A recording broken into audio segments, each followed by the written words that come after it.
নমস্কার, আমি আচার্য দেবজিৎ অ্যাস্ট্রো দেবজিৎ চ্যানেলে সকলকে আমার স্বাগত। লাভ ম্যারেজের একটা বড় সমস্যা দাঁড়িয়েছে, সেটেলমেন্টের বড্ড সমস্যা। ছোট ছোট ব্যাপার নিয়ে মিসআন্ডারস্ট্যান্ডিং হয়ে যাচ্ছে, এমনকি ব্রেকআপ পর্যন্ত হয়ে যাচ্ছে। আপনারা বহু জায়গায় গেছেন, বহু টাকা খরচা করেছেন, বশীকরণ কিন্তু হলো না। আমি আপনাকে আজ যে ক্রিয়া দিচ্ছি সেই ক্রিয়ার দ্বারা যদি ঠিক মতন করতে পারেন আপনার 100% বশীকরণ হবেই হবে। কি করবেন?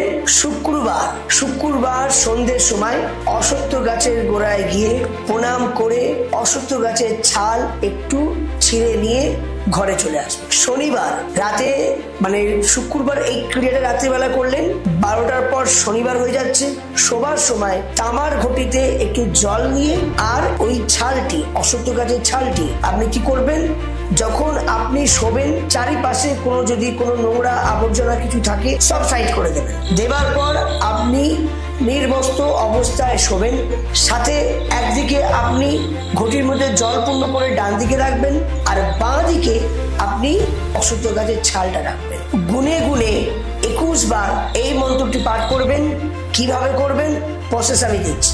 এই ক্রিয়াটি 11 দিন যদি পর পর করতে পারেন, আপনার এই বশীকরণ চুম্বকের মতন জয়েন্ট হবে, যেখানে জীবনে পর্যন্ত এই বশীকরণ ভেঙে যাবে না। কাজটা কি করবেন?